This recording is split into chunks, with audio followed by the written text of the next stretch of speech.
समन्ता चक्रवालेषु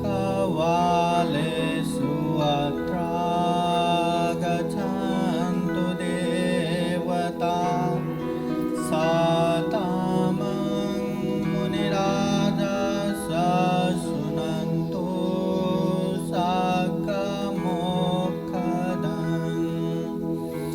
धम्मश्रवणकालो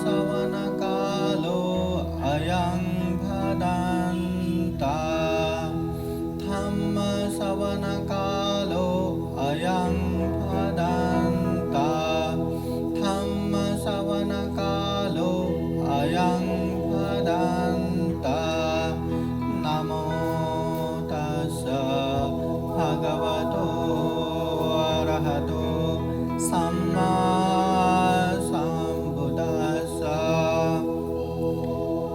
महाकारुणिक तथागत भगवान बुद्ध उनके बताए हुए सद्धर्म और उनके अनुयायी श्रावक संघ को त्रिवार वंदना। परम पूजनीय बोधिसत्व डॉक्टर बाबा साहब अम्बेडकर और उपस्थित हुए संपूर्ण उपासक उपासिकाएं। महाकारुणिक तथागत भगवान बुद्ध कहते हैं, यो गिलानं उपद्धाति सो मम उपद्धाति। जो रोगी बीमारियों को सेवा करता है वो मुझे अर्थात बुद्ध को सेवा करना बराबर होता है। यो धम्मं पश्यति सो मम पश्यति। जो धम्म को देखता है, सही मायने में प्रज्ञा से धम्म को देखता है, वो बुद्ध को देखता है।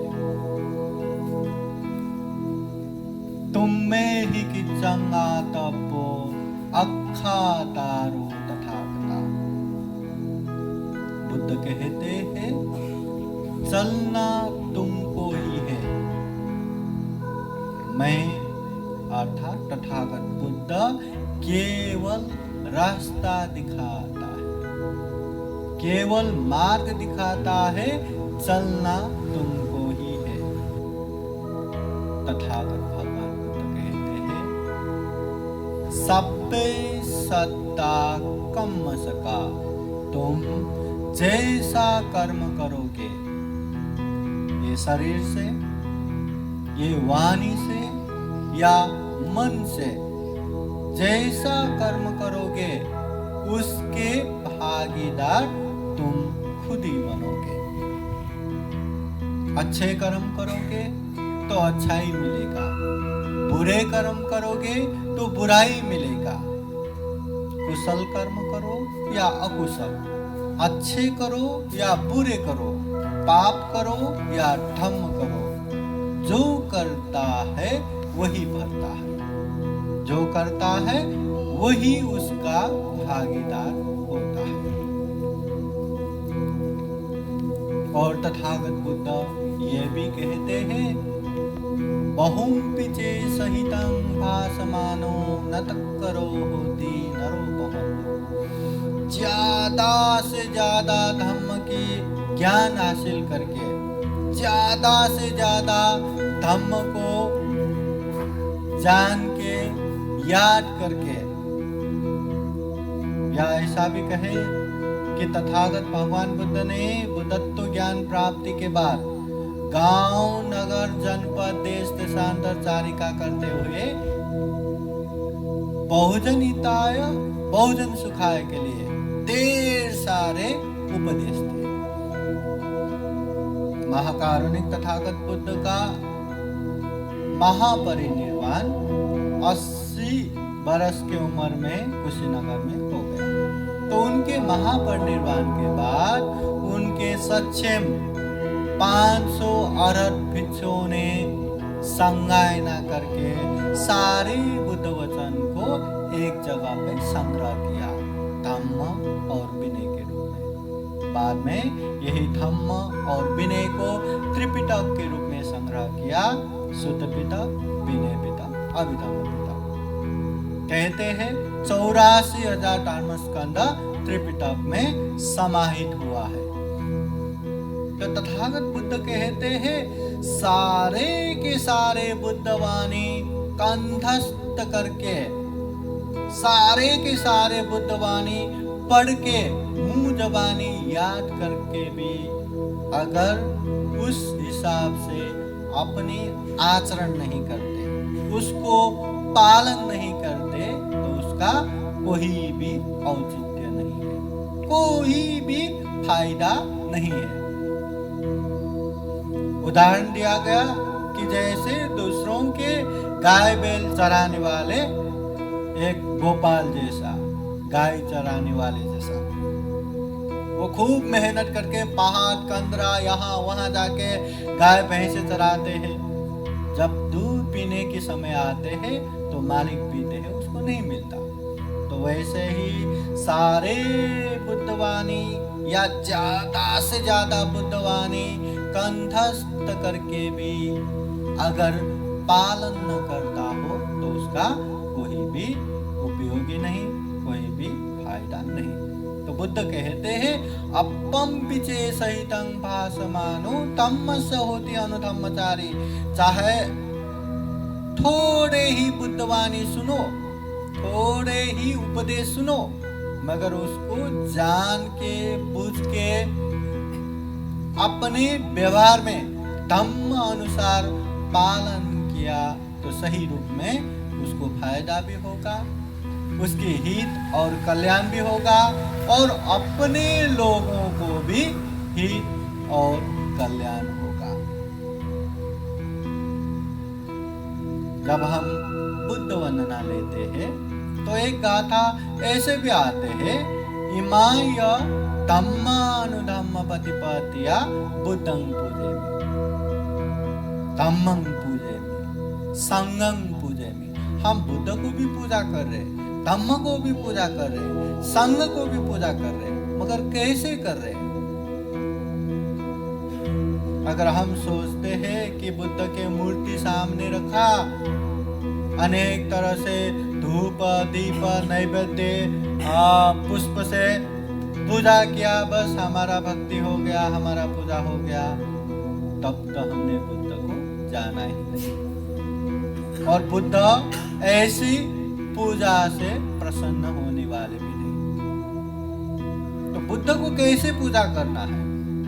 इमाय धम्मानुधम्म पतिपया, धम्म अनुसार धम्म आचरण करके बुद्ध को पूजा करना, धम्म अनुसार धम्म आचरण करके धम्म को पूजा करना, धम्म अनुसार धम्म को आचरण करके संघ को पूजा करना। सही मायने में बुद्ध को पूजा करना, धम्म को पूजा करना, संघ को पूजा करना भी यही है।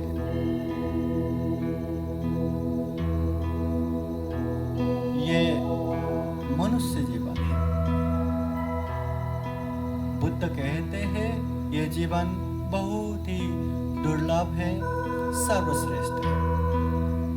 इस दुनिया में न जाने कितने कितने प्राणियां मिलता हो, मगर उन सारे जीव जंतु पशु पंछियां जितने भी प्राणियां हैं उनमें से श्रेष्ठ, उनमें से अच्छे जीवन के रूप में मनुष्य जीवन को लिया जाता है।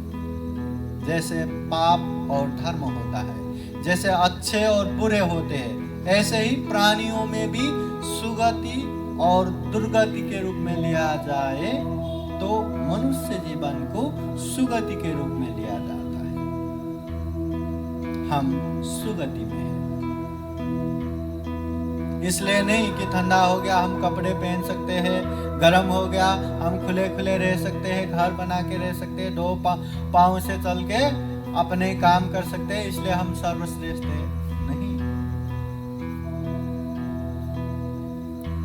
इस दुनिया में जीने के लिए खा पीने वाले, जीने के लिए संघर्ष करने वाले, अपने पीछे परिवार संतान छोड़ के जाने वाले और मरने वाले तो सारे के सारे प्राणियां मिलता है, हर कोई प्राणियां करता है। मनुष्य जीवन सर्वश्रेष्ठ इसलिए भी है कि हम में चिंतन मनन की शक्ति है, विवेक बुद्धि है, प्रज्ञा है।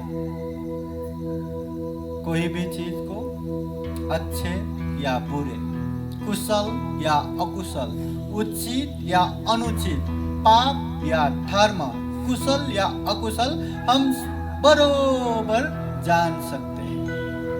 वो क्षमता हम मनुष्यों में है। और इतना ही नहीं, ये पाप है, ये गलत है, तो उसको छोड़ भी सकते हैं। ये धम्म है, पुण्य है, अच्छा है, तो इसमें आगे भी बढ़ सकते हैं। इसलिए भी यह मनुष्य जीवन को सर्वश्रेष्ठ के रूप में लिया जाता है, माना जाता है। बुद्ध कहते हैं, ऐसी दुर्लभ, ऐसे अमूल्य जीवन को सही मायने में हम अच्छी तरह से अच्छे मार्ग पे आगे बढ़ा रहे हैं या जेना तेना ऐसे वैसे ही खत्म कर रहे हैं, बार बार समझना चाहिए। जैसे एक दिन में 24 घंटा होता है, एक घंटे में 7 मिनट होता है और हर मिनट में 7 सेकंड होता है। अगर हम ये शरीर से बुरा करें तो अकुशल जमा होता है, ये वाणी से बुरा करे तो अकुशल जमा होता है, ये मन से बुरा करे तो भी अकुशल जमा होता है। ये शरीर से, वाणी से, मन से अच्छा करे तो कुशल जमा होता है। कुशल सुख का कारण है, अकुशल दुख का कारण है। अगर एक दिन भी हम बरोबर मूल्यांकन करके अच्छी तरह से देखा जाए तो हमने ज्यादा से ज्यादा क्या संग्रह किया, कुशल किया या अकुशल किया, पाप किया या धम्म किया। सिर्फ एक दिन का सोच के देखिए। अभी हम मनुष्य हैं, खाने पीने के लिए भी इतना चिंता नहीं है, उपासक बने हैं, बौद्ध बने हैं, मतलब बुद्ध वाणी भी सुनने को मिलता है, पाप धर्म कुशल अकुशल भी मालूम है। फिर भी एक दिन में हमने पाप ज्यादा किया, सोचने की जरूरत है।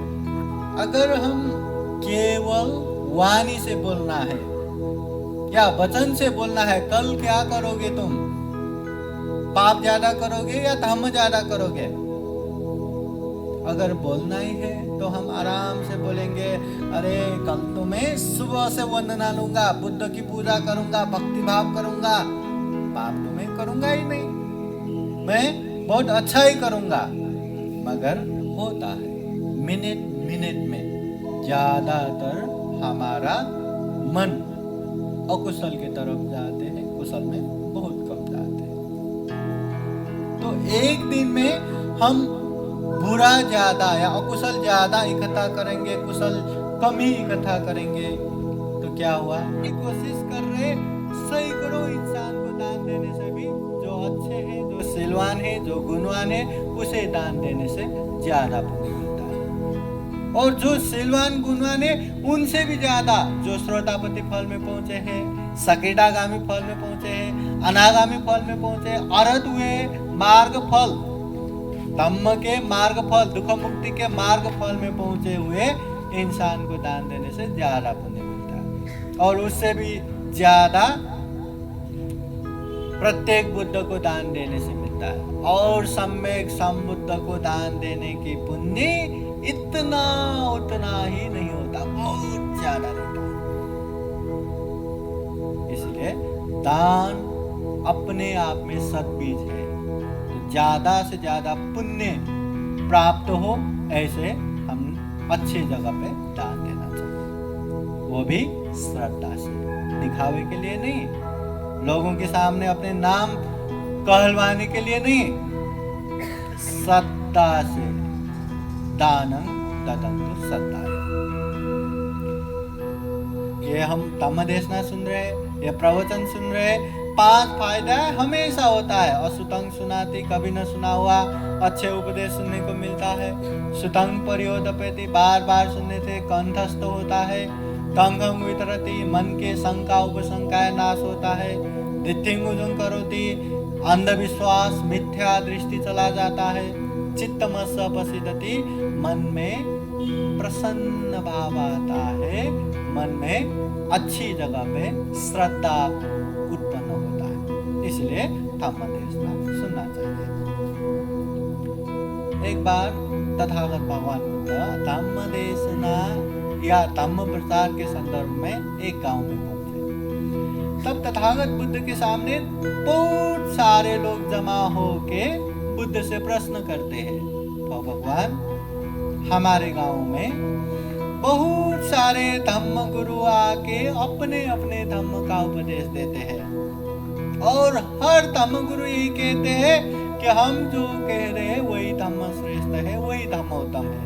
हमारे शरण में आओगे तो मोक्ष प्राप्त होगा, अन्यथा महानरक में जाओगे।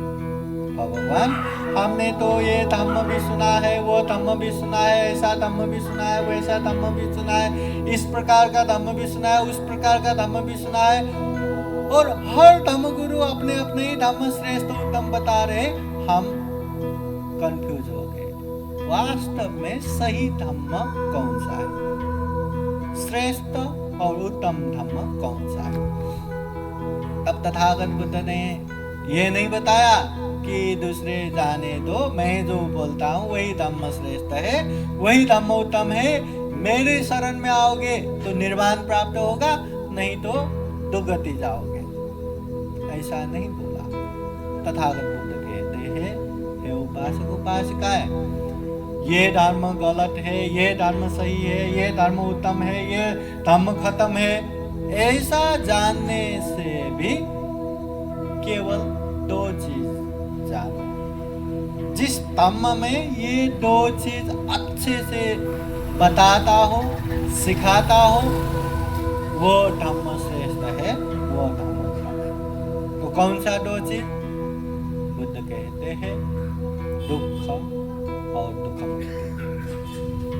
जिस धम्म में दुख को अच्छी तरह से बताया हो, समझाया हो और उस दुख से मुक्त होने की मार्ग भी बताया हो, राह भी दिखाया हो, वही धम्म श्रेष्ठ है, वही धम्म उत्तम है। तथागत बुद्ध कैसे बने?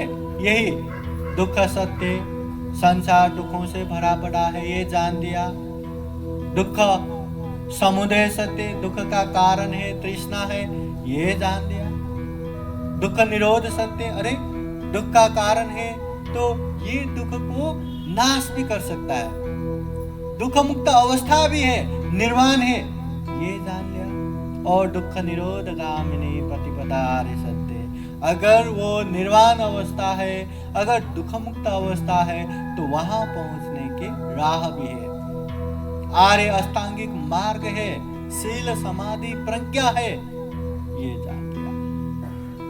जिस तरह कोई बीमार होता है, बीमारी है और बीमारी है तो उसका कारण भी है, चाहे सर्दी मौसम, चाहे थोड़ा गंदे वो इन्वायरमेंट या अंदर से कुछ कमजोरियां कारण है। अगर बीमार है उसका कारण है तो वो मुक्त निरोग अवस्था भी है। अगर निरोग अवस्था है तो वहां पहुंचने का रास्ता भी है, चाहे दवा ले लो, चाहे इन्वायरमेंट अच्छा करो, चाहे एक्सरसाइज करो, चाहे फूड बैलेंस करो, कहा है। वैसे ही दुख है, दुख का कारण है, दुख मुक्त निर्वाण है, निर्वाण पहुंचने की राह है, रास्ता है आर्य अष्टांगिक मार्ग। इसलिए जो धम्म ये बताता है कि दुख है और दुख से मुक्त होने की राह भी है, वही धम्म श्रेष्ठ है, वही धम्म उत्तम है। और एक बात, तथागत बुद्ध के उपदेश बहुत सुने हमने और कभी कभी तो बुद्ध के समय में ऐसा भी होता है कि तथागत बुद्ध के उपदेश सुनते सुनते ही 500 लोग दुख मुक्त हो गए, 1000 लोग दुख मुक्त हो गए, अर्हत प्राप्ति को हो गए। मगर हम अपने आप को बौद्ध कह के बुद्धं शरणं गच्छामि, धम्मं शरणं गच्छामि, संघं शरणं गच्छामि कह के न जाने कितने साल निकाले हमने, न जाने जीवन बीतने को आया, फिर भी ज्ञान प्राप्ति नहीं होता। फिर भी वही परिवार में पीड़, चिंता, तनाव, उत्पीड़न, हमेशा हमेशा वही परेशानी, वही तकलीफ, हमेशा। हम ये कहते हैं कि तथागत बुद्ध ने जो दुख है वो दुख बताया है और दुख के कारण बता के उससे मुक्त होने की जगह भी बताया है, और हम वो तो सुनते आए। फिर भी हमारे जीवन में सुख, शांति, आनंद कमी है। दुख, पीड़, तनाव, टेंशन ज्यादा है। क्यों ऐसा हुआ? सबसे महत्वपूर्ण बात है, तथागत भगवान बुद्ध को दर्शन करने मात्र से, तथागत भगवान बुद्ध की पूजा करने मात्र से, तथागत भगवान बुद्ध की वाणी सुनने मात्र से तथागत बुद्ध प्रसन्न होके तथास्तु करके वरदान देने वाला नहीं है। अरे बहुत भक्ति भाव कर लिया, चलो निर्वाण पहुंच जाओ तथास्तु करके वरदान देने वाले बुद्ध नहीं है। तुम में ही किचंग आतब्बो अक्खा तारो तथागता। बुद्ध ने तो कह दिया, मैं रास्ता दिखा देता हूं, चलना तुमको ही है। तो क्या हुआ? बुद्ध के वाणी भी जान लिया। हाँ, जानना तो चाहिए। और बुद्ध के वाणी अगर सुन के अच्छे से अभ्यास करेंगे तो निर्वाण भी पहुंचेंगे, ये भी सुन लिया। मगर हमने अभ्यास नहीं किया, पालन नहीं किया। ये हर दैनिक जीवन में हमेशा पालन करना चाहिए करके हम जो सील की बातें करते हैं ना, पानातिपाता वैरमणि, प्राणिहिंसा नहीं करूंगा। क्या हम प्राणिहिंसा नहीं करते? क्या नहीं करते? करते हैं। मारते हैं कि नहीं हम? मारने का मतलब बड़े बड़े जानवरों को या इंसानों को मारना ही प्राणिहिंसा नहीं है। किसी भी जीवित प्राणी की जान लेना, मारना, वो प्राणिहिंसा है। हम मारते हैं कि नहीं? मारते हैं कि नहीं? अरे पंचशील का पहला शील ही पालन नहीं हुआ ना, तो कैसे सुख मिलेगा, कैसे शांति मिलेगा? बुद्ध के जो उपदेश एकदम अनोखी दूसरी दुनिया से आए हुए उपदेश नहीं है। जैसा करोगे वैसा ही पाओगे। अच्छे करोगे तो अच्छा ही मिलेगा, बुरा करोगे तो बुराइयां ही मिलेंगे। इसलिए बुद्ध ने 3 लेवल में उपदेश दिया है, परियति, प्रतिपत्ति, प्रतिवेदा। अगर दुख मुक्त होना चाहते हो, निर्वाण पहुंचना है, तो ये 3 चीज याद रखो। परियति, सबसे पहले ज्ञान लो। ज्ञान तो चाहिए, चाहे उपदेश सुन के हो, चाहे पढ़ के हो, चाहे देख के हो, चाहे अभ्यास करके हो, ज्ञान चाहिए, शिक्षा चाहिए। इसको परियति। और प्रतिपत्ति, जो ज्ञान मिलता है उसको अभ्यास भी करना चाहिए। ये अच्छे है, मैं अपने बर्थडे के दिन में पालन करूंगा, ऐसा कहे कि नहीं? अच्छे है, सही मायने में अच्छे है क्या? अगर ये पालन किया तो मेरा हित कल्याण होगा क्या? अगर ये मैं पालन करूंगा तो अपने लोगों को भी हित कल्याण होगा क्या? हाँ, ये तो अच्छा है, पालन करो। नहीं, ये अच्छा नहीं है, केवल मेरा ही फायदा होगा, अपने लोगों को भी बेफायदा है, दूसरे लोगों को भी बेफायदा है, कहीं ये स्वार्थ तो नहीं? देखो, अगर अच्छा नहीं है तो पालन मत करो। तो जो अच्छा हम सुनते हो उसको पालन भी करना चाहिए। अभ्यास भी करना चाहिए। मारना नहीं तो नहीं, चोरी करना पाप है तो छोड़ ही दो। ऐसा नहीं कि छोटे मोटे नहीं छोड़ूंगा, एकदम हीरा मोती हाथ में आए तो कहाँ छोड़ना, जिंदगी बन जाएगा, वो तो पाप ही हो गया ना। तो पाप है नहीं करना तो नहीं करना, तो ऐसे अभ्यास करो, प्रतिपत्ति और प्रतिवेद। अगर सही उपदेश सुन के सही तरीके से अभ्यास किया तो सही मार्ग फल प्राप्त होता है, सही ज्ञान प्राप्त होता है। श्रोतापति, सकितागामी, अनागामी, अरहत, ये दुख मुक्ति के 4 तह, तो वहां हम पहुंचेंगे। अगर वहां पहुंचा तो जीवन सार्थक हो गया, सफल हो गया, धन्य धन्य हो गया।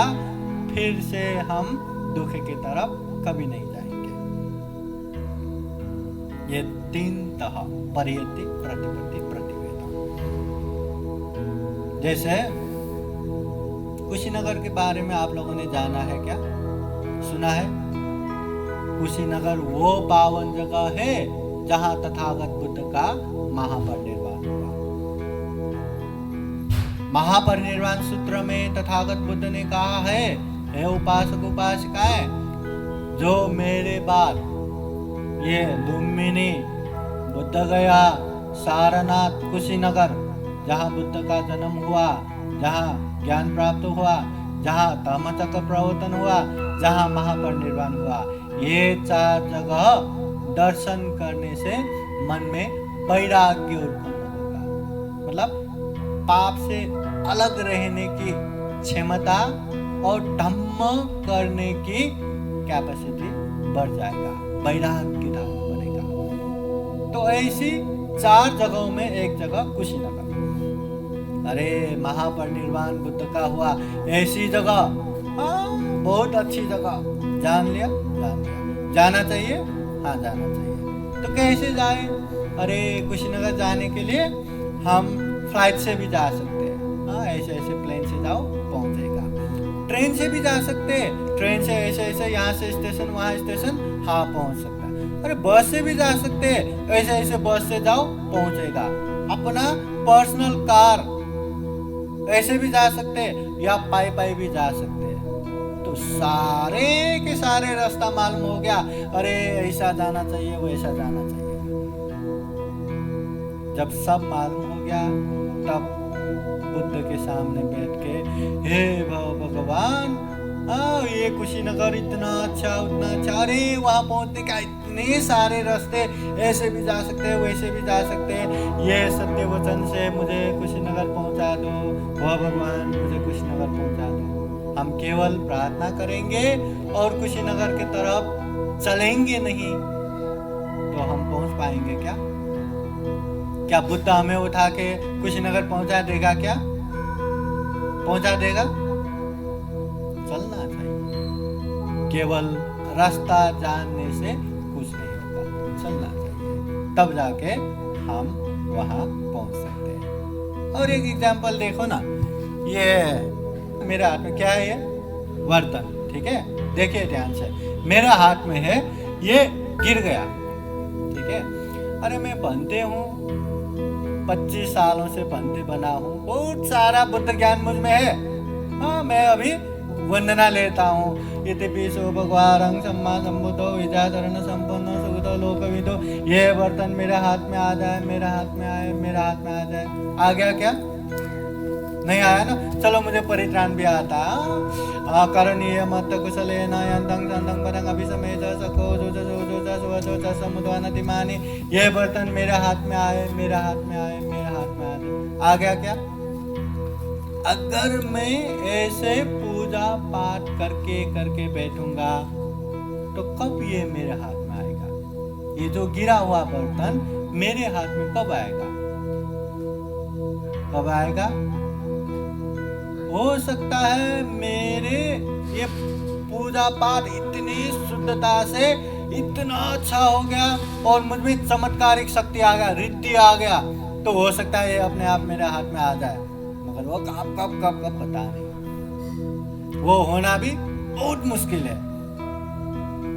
तो मैं पूजा पाठ ही करता रहूं तो कब आएगा ये?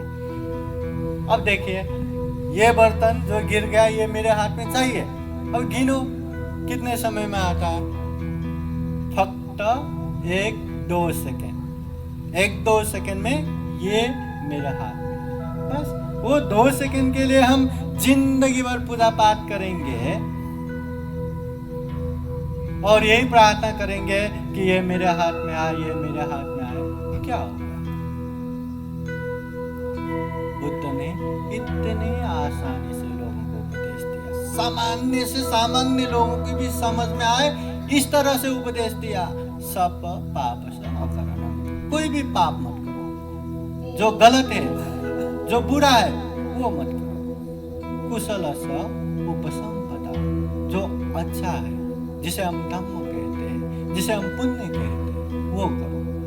सचित्त परियोदपनम, दूसरों का नहीं, खुद के चित्त को परिशुद्ध रखो, अच्छा रखो, बुरे बुरे ख्याल मत लाओ। ये तंग बुद्धान शासनम, ये एक बुद्ध के उपदेश नहीं, जितने भी बुद्ध होके गए, जितने भी बुद्ध है और जितने भी बुद्ध होगा, सारे बुद्धों का उपदेश यही है। पाप ना करो, पुण्य करो, चित्त परिशुद्ध रखो। इतने सामान्य बातें हैं, फिर भी हम पुण्य तो है, करना भी चाहिए, मगर ये समय थोड़ा बिजी है, मुझे ये करना है, वो करना है, मेरा टारगेट ये है, वो है, बाद में करेंगे। ये पाप है, नहीं करना चाहिए। अगर ये नहीं किया तो मैं भूखा मरूंगा, या ऐसा होगा वैसा होगा, करना तो पड़ेगा, क्या करो, ऐसा कह के हम फंसेंगे, बस गया जी। इसलिए त्रिपिटक के सुत्त पिटक के संयुक्त निकाय ग्रंथ में एक बुद्ध वचन ऐसा भी आया है, जैसा कोई एक आदमी के सर पे आग लगा है,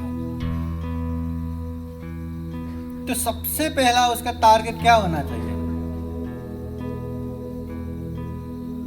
सर पे आग लगा है तो उसका सबसे पहला काम क्या है?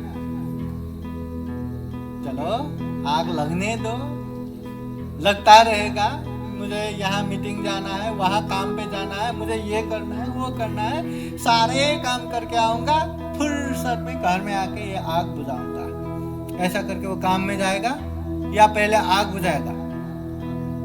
आग नहीं बुझाएगा तो उसका मरण निश्चित है।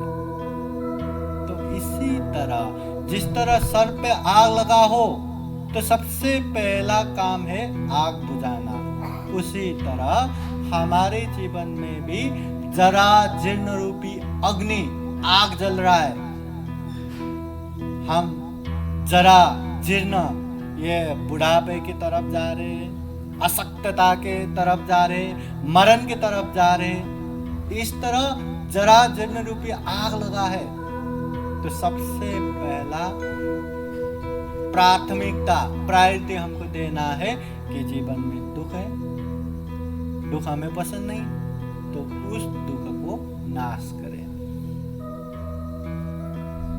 जीवन में अनेक तरह से दुख है हमको, और वो दुख हमें बिल्कुल भी पसंद नहीं, फिर भी हटा नहीं पा रहा हूं। बस वो दुख को हटाना सबसे पहला प्रायोरिटी ये होना चाहिए, पहला काम ये होना चाहिए।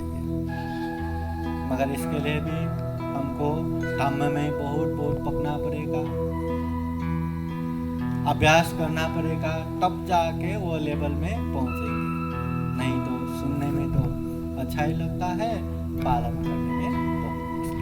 फिर भी बार बार धम्म देशना सुनना है, बार बार मन को धम्म में केंद्रित करना है, और धम्म करने वाले लोगों का ग्रुप बढ़ा के बार बार धम्म का चर्चा करना है, धम्म के प्रवचन सुनना है, और बार बार धम्म करना है। नहीं तो दुर्लभ अमूल्य सर्वश्रेष्ठ जीवन कब कहाँ पाप में खो जाएंगे पता ही नहीं चलेगा। इसलिए बुद्ध के वाणी तो बहुत सारे हैं। भगवान बुद्ध ने जो उपदेश दिया वो संग्रह किया हुआ ही 84,000 धम्मस्कंद है। इतने सारे धम्म, तो ज्यादा धम्म जानना ये महत्व नहीं रखता, ज्यादा अभ्यास करना ये महत्व रखता है। फिर भी 84,000 धम्मस्कंद जो त्रिपिटक में पढ़ा है, हम देख के एक भी ये नहीं बोल सकता कि ये नहीं चाहिए, इसको तो निकालना चाहिए, हमको इतना ही बस हो गया, ये नहीं कह सकते। जिस तरह एक सुपर मार्केट डिपार्टमेंट स्टोर में जाएंगे तो वहाँ अनेक सारे वस्तु एक बेचने के लिए रखते हैं, तो वहाँ जाके हम ये नहीं कह सकते कि ये तो आवश्यक ही नहीं, क्यों रखा, इसको रखना नहीं चाहिए, यही रखो बस हो गया। ऐसा वहाँ सुपर मार्केट में बोल सकते हैं क्या? नहीं, जो भी देखे सब चाहिए। और ये भी सच है कि ये चाहिए करके सब के सब हम ट्रक भर भर के लाते भी नहीं है। लाते हैं क्या? नहीं, जितना चाहिए एक थैली भर के बस इतना ही लाते हैं, अपने क्षमता से, अपने कैपेसिटी से। जो सबसे ज्यादा इम्पोर्टेंट है, महत्वपूर्ण है, वही लेके आते हैं। वैसे ही तथागत भगवान बुद्ध के उपदेश ढेर सारा पढ़ा है, उनमें से सारे के सारा मैं अध्ययन ही करूंगा, पढ़ता ही रहूंगा, बाद में अभ्यास करूंगा कहेंगे तो जिंदगी निकल जाएगा।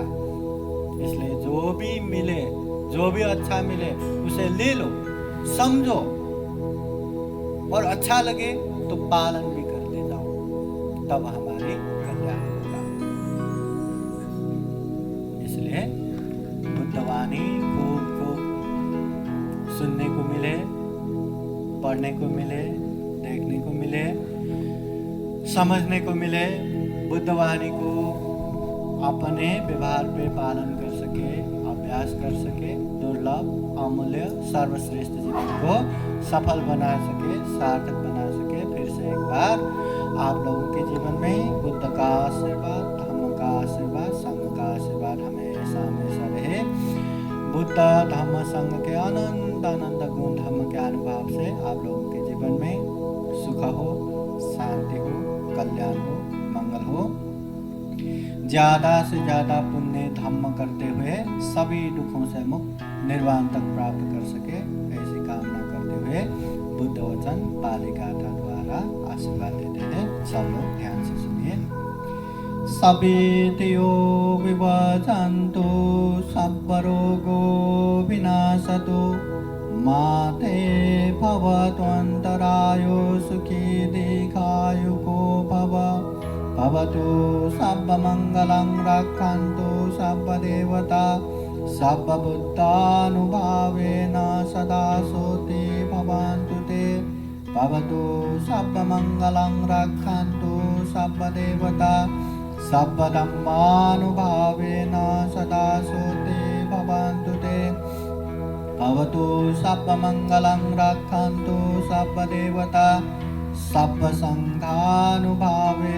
सदा सोते भवन्तु ते। इच्छितं पाक्षितं तुय्यं क्षिप्रमेव समेततु सापे पुरेन्तु चित्तसङ्कल्पा सन्दोपन्नरसो यथा। आयु आरोग्य सम्पत्ति सक्कसम्पत्तिमेव च अतो निब्बान सम्पत्ति इमिनाते समीततु। साधु साधु।